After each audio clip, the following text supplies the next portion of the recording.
السلام علیکم ورحمۃ اللہ وبرکاتہ۔ الحمدللہ، اللہ تعالیٰ کی مہربانی سے اور اس کی دی گئی توفیق کے ساتھ آج ہم سورۃ العلق کی آیہ نمبر 3 پڑھیں گے۔ سٹارٹ کرتے ہیں اپنے لیسن کو۔ اعوذ باللہ من الشیطان الرجیم،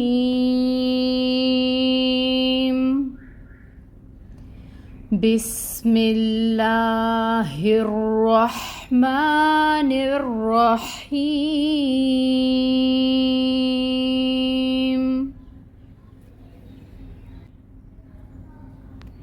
اقرأ وربک الاکرم۔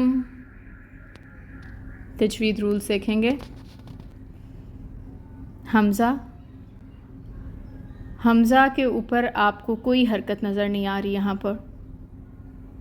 جب حمزہ کے اوپر کوئی حرکت نظر نہ آ رہی ہو تو ہم نے تیسرے حرف کی حرکت کو دیکھنا ہوتا ہے۔ اگر اس کے اوپر فتحہ یا زبر کی حرکت ہو تو ہم زیر کی حرکت یہاں پر لگاتے ہیں، کسرہ لگاتے ہیں۔ تو یہاں پر اب یہ بنے گا اقرأ، یعنی اس الف کے نیچے ہم نے زیر کی حرکت دی۔ اب ہم اس کو پڑھیں گے اق۔ اب یہ قوف جو ہے حروف مستعلیہ میں سے ہے، اس کو پر پڑھنا ہے اور اس کے اوپر قلقلہ بھی کرنا ہے، کیونکہ یہ حروف قلقلہ میں سے ہے۔ قوف ساکن ہے، جب ساکن ہوتا ہے دو نقطوں والا قوف جس کو ہم پر پڑھتے ہیں تو اس پہ قلقلہ ہوتا ہے۔ قلقلہ کا مطلب ہے کہ ہم نے قوف کی آواز کو ہلانا ہے۔ ہم اس کو پڑھیں گے اق اق رو۔ اب یہاں پہ رو کے اوپر فتحہ کی حرکت ہے۔ جب رو کے اوپر فتحہ ہو تو اس کو پر پڑھا جاتا ہے، اور پھر آگے حمزہ نظر آ رہی ہے جس کے اوپر سکون ہے، تو یہاں پر ہم جھٹکا دیں گے۔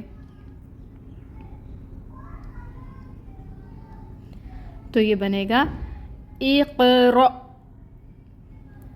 آگے واو ہے، واو کے اوپر فتحہ کی حرکت 1 کاؤنٹ پڑھیں گے، لمبا نہیں کریں گے، اور واو کی ادائیگی کے لیے آپ نے اپنے لپس کو اچھے سے راؤنڈ کرنا ہے۔ ڈونٹ لائک شیپ آپ کے لپس کی ہو جائے گی، ہونٹ گول کر کے پھر آپ نے واو ادا کرنا ہے، اور اس کے اوپر فتحہ جو آپ نے ادا کرنی ہے وہ 1 کاؤنٹ ہوگی، ٹھیک ہے۔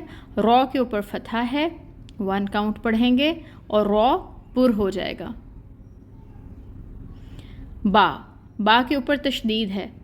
تشدید کا مطلب 2 با ہیں اس کے اندر، ایک با ساکن ہے اور ایک با پیش کی حرکت کے ساتھ دمہ کے ساتھ ہے۔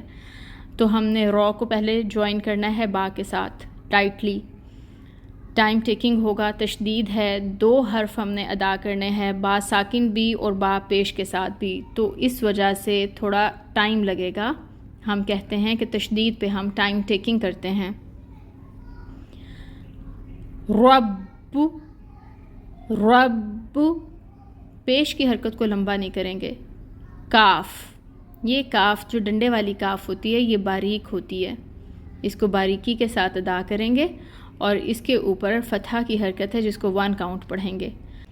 وَرَبُّكَ، کاف کو لام کے ساتھ ملائیں گے، کل لام کو ہلانا نہیں ہے، توسط آئے گا، یعنی لام کو ہم ہلائیں گے نہیں۔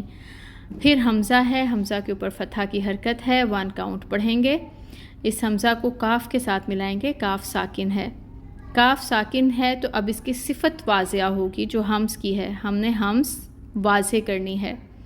رو پہ فتحہ ہے، رو پر ہوگا، اور جو فتحہ کی حرکت ہے وہ 1 کاؤنٹ پڑھی جائے گی۔ میم کے اوپر پیش کی حرکت ہے، لیکن کیونکہ آگے وقف آ رہا ہے اس وجہ سے ہم اس کو ساکن کر دیں گے۔ رولز ہم نے دیکھ لیے ہیں الحمدللہ۔ اب ہم اس آیہ مبارکہ کو ایک دفعہ دوبارہ پڑھ کر دیکھتے ہیں۔ اقرأ وربک الاکرم۔ اب ہم اس کی ٹرانسلیشن دیکھیں گے۔ اقرأ پڑھیے، وربک اور رب آپ کا،